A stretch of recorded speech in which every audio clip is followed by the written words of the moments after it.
All right, so I guess our next topic will kind of tie into my Coco with Kimmy because we need to talk about media responsibility.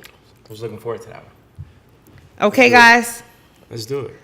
So, and you guys have to help me out with this because, I'm old school and I'm not really, I see everything and I say nothing sometimes, and sometimes I can't bite my tongue anymore. So the reason why this whole thing came up is because we started recently seeing a lot of interviews in which people have implicated themselves in a couple of crimes or, videos being done, and later on the suspects are under investigation.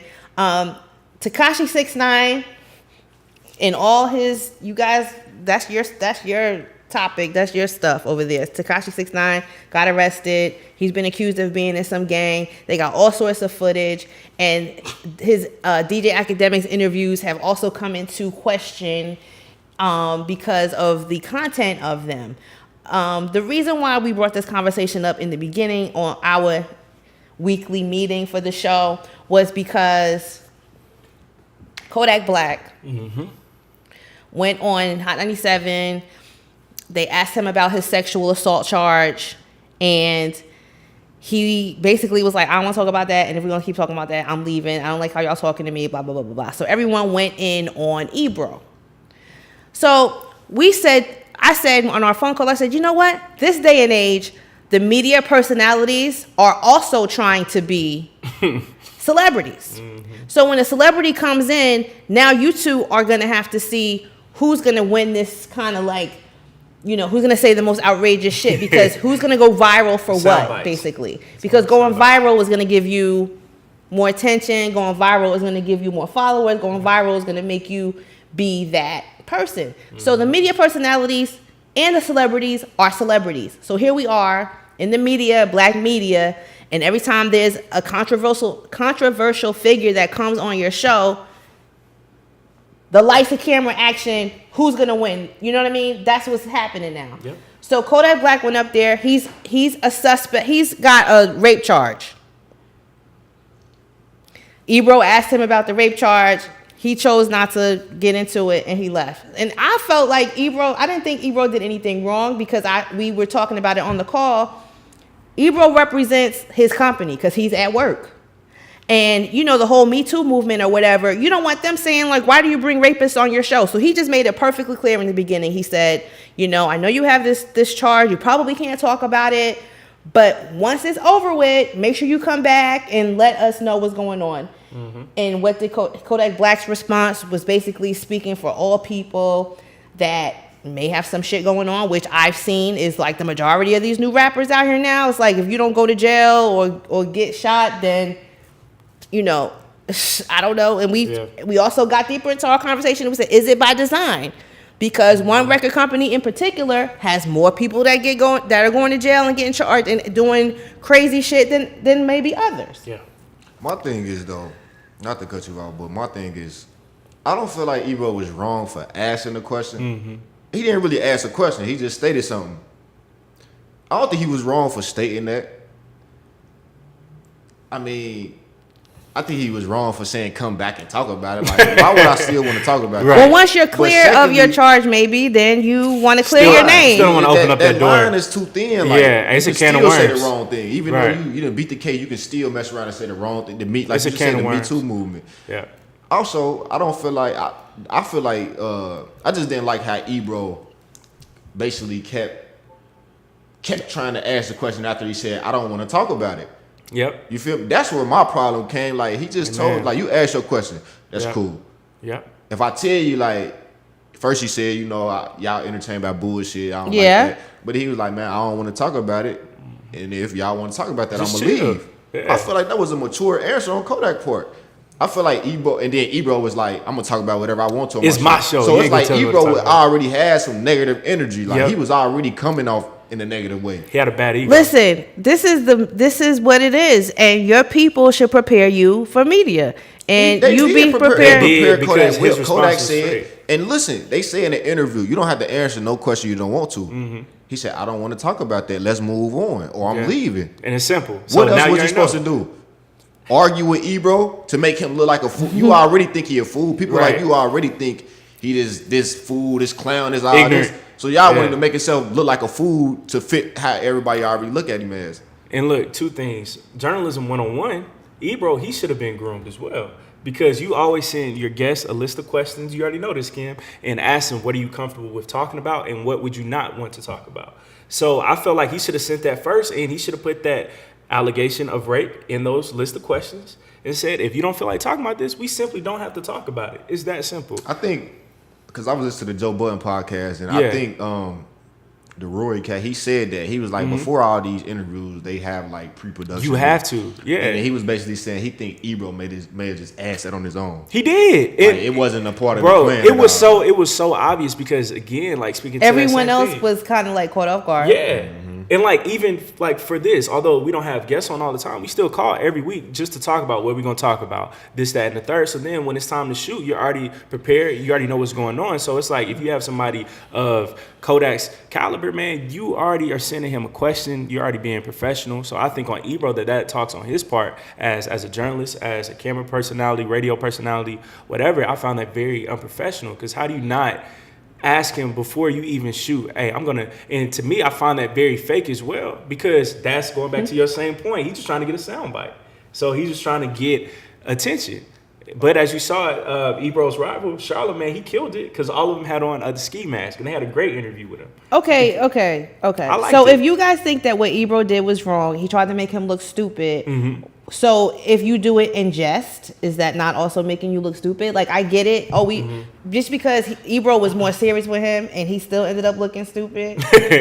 So because we do it in jest, so I show up with my ski mask on and I ask you if you know what monogamy means and we laugh.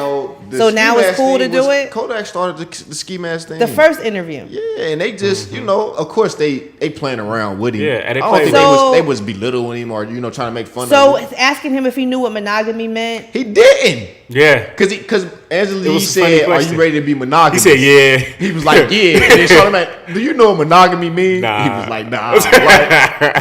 It's funny. Like it's funny. And like, hold on, listen. Mm-hmm. This is the first question Ebro asked in the interview. This is how he started the interview off the rip. Ebro in the morning, beautiful Laura Styles, Rosenberg, Kodak Black in the building. Give it up one time, yeah. First time.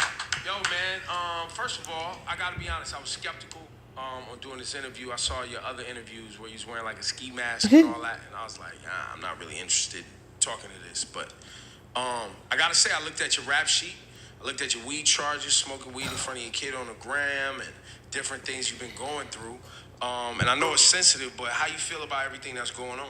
I got big wins, so. But like you start the interview already like that, I was like skeptical. You don't even just fill him out, or oh, I see you got weed charges. I'm skeptical. I don't really want to interview you anyway, but I'm gonna just do it. But since you're already here, you starting off disrespecting the man, like you messing up the energy. And then, like I said, this is a 17-minute interview.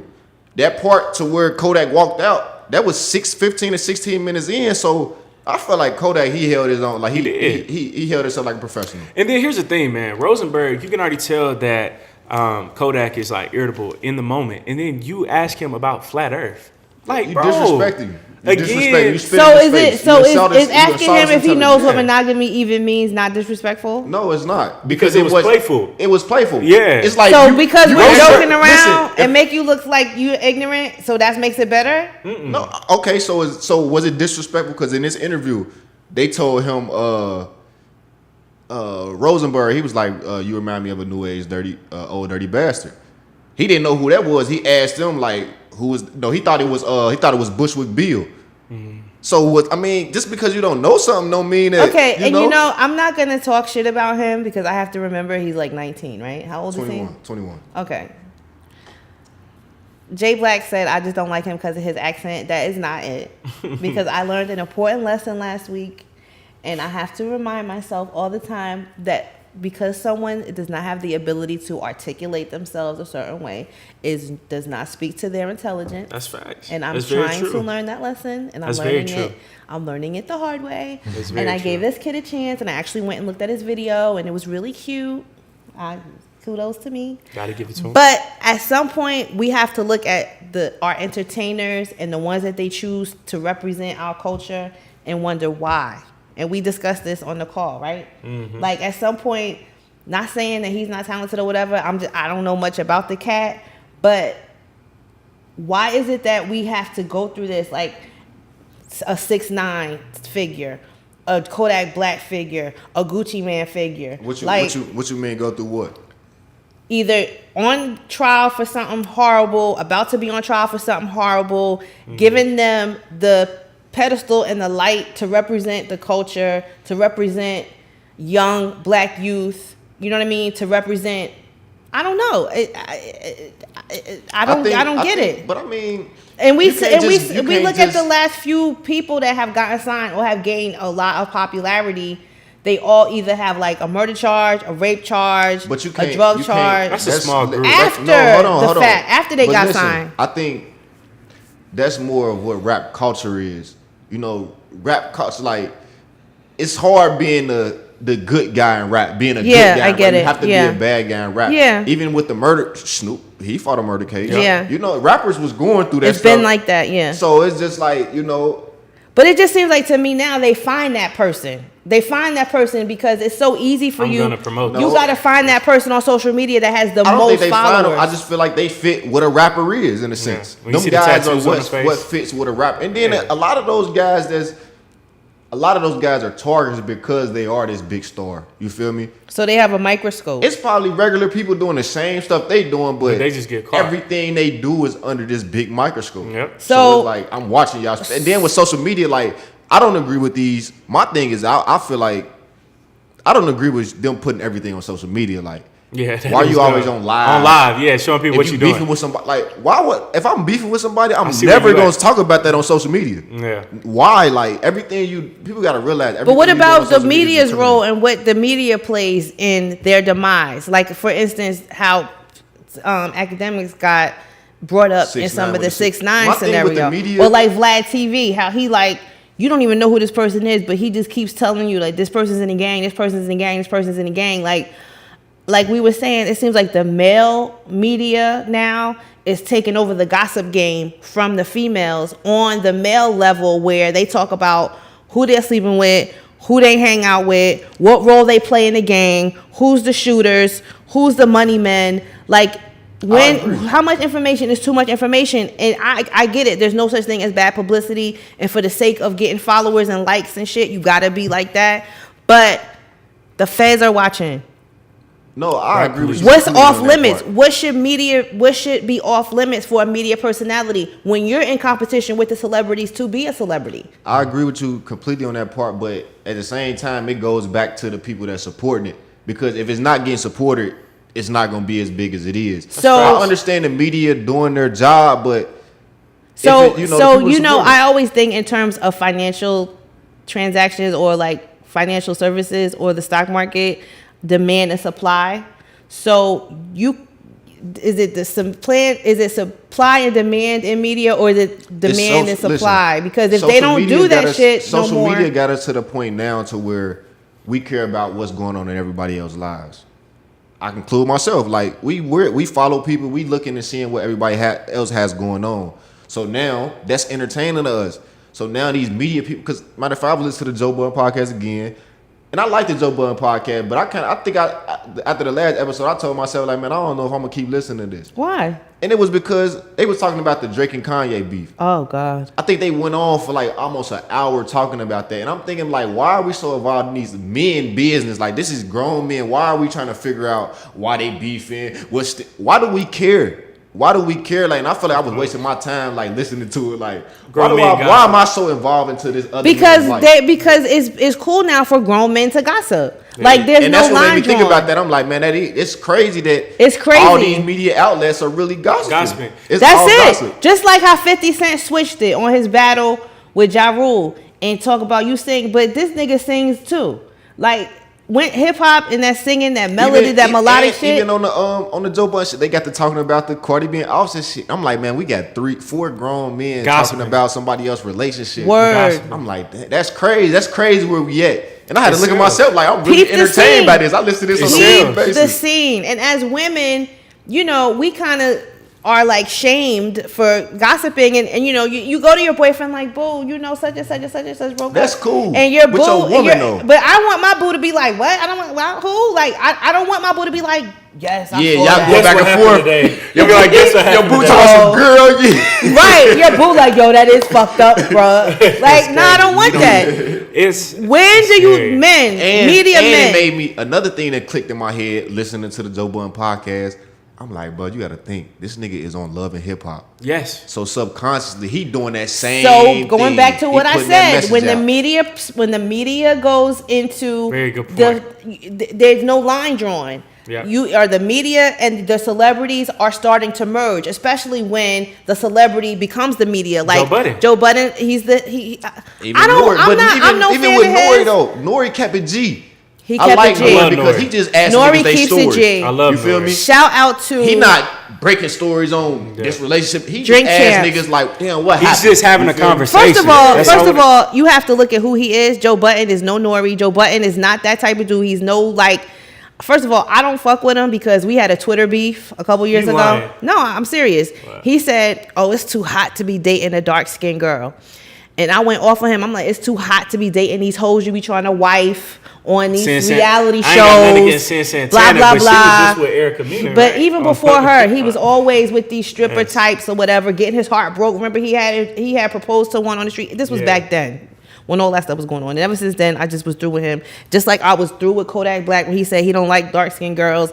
I just toss you out. You don't exist anymore. I don't support you. You don't support me. You don't look at me as the queen I am. I don't fuck with you. That's so right. I don't... Joe Budden is that type of dude. So yes, he's making it cool to be on the internet and be gossiping like the girls do. And I think Remy Ma, every time she talks on that show, she outshines him. I think she's the personality on that show. Oh yeah, she's I bringing like that show. She brought. I will watch her. Yeah, because I value her opinion and she's been through a lot. And I think that she shows black women as royalty. She's never disrespectful. She comes real and she comes correct with it. So that's it. I just want us to pay attention and don't let the men take over the gossip game. Just to wrap up the conversation, what do y'all feel is the role of media? I think that the media. What is our responsibility? Well, we're media. because we are black, right? Our media is to inform people, to bring different perspectives on topics, to maybe bring awareness to something that you might not be aware of. That's the role I want to play as a black media personality. Mm-hmm. I mean, of course, if something like Cardi and whatever, Jay-Z and Beyonce that everyone kind of feels invested in because they've given us so much of themselves, you kind of want to just like be the filter. I mean, you gotta. Jay-Z you have said to. it. You have Jay-Z to address said it. Jay-Z said it on Black Album. He said, "I dumbed down for my audience." Basically, he said he dumbed down his lyrics because you have to play into that. You have to play into that. As a celebrity. No, as an entertainer. As an entertainer. So are you, as a media person, an entertainer, or are you? Yeah, we are entertainers. Yeah, it's all entertainment. It's all the entertainment industry. All right. I don't enough of that. What you?